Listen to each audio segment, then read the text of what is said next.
Alamin এই মসজিদত মাওলা বহু বছর ধরে আমি ইবাদত করেছিল মাওলা ইয়া রাব্বুল আলামিন এই মসজিদত আমি বহু বছর ধরে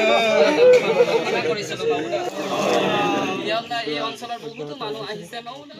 ইয়া ৰাব্বুল আলামিন এই অঞ্চল যদি গুছি যায় মাওলা ইয়া আল্লাহ আমাৰ কাৰণে অসহায় হৈ যাম মাওলা ইয়া ৰাব্বুল আলামিন তুমি আমাৰ কাৰণে মাওলা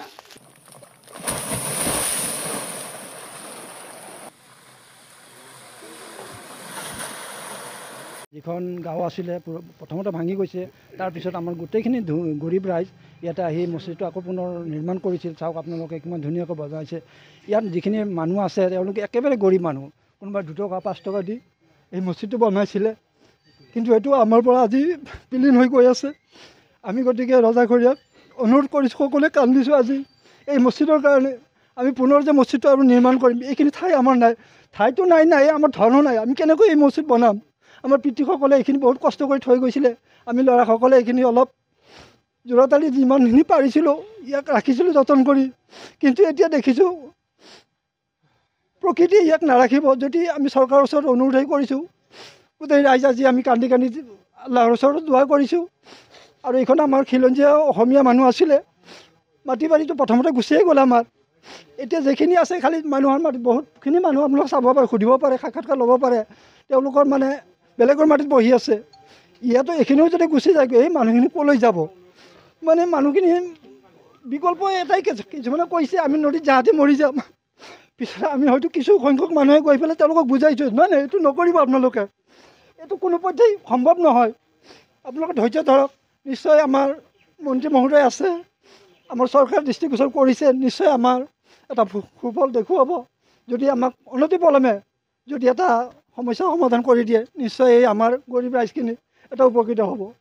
এইখিনি চৰকাৰৰ ওচৰলৈ মোৰ বিনম্ৰ অনুৰোধ থাকিল যি 15 দিন ধৰি যিটো ধাৰাবাহিকভাৱে ইয়াত নদীৰ গৰাখহনীয়া চলি আছে আমাৰ মৰিগাঁও জিলা বৰালিমাৰী হয়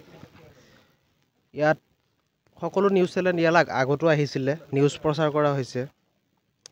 বিধায়ক আহিছে MP আহিছে কিন্তু কোনো ধৰণৰ ইয়াত আমি সুফল একো দেখা নাই গতিকে আমাৰ জলসম্পদ বিভাগৰ দক্ষ মন্ত্ৰী পীযুষ হাজৰিকা ডাঙৰীয়াক আমি ইয়াত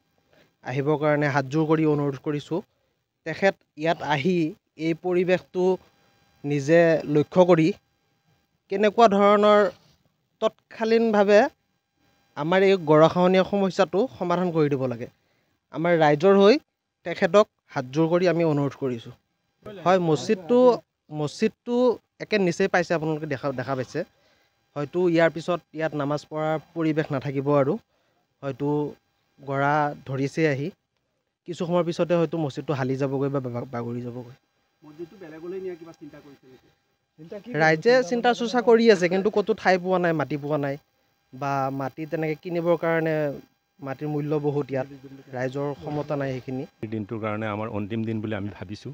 কাৰণ যি হিচাপত গৰাখহনীয়াই লৈছে খুব কিছু সময়ৰ পিছতে হয়তো আধা অংশ আমাৰ লৈয়ে যাব মছজিদৰ গতিকে আমি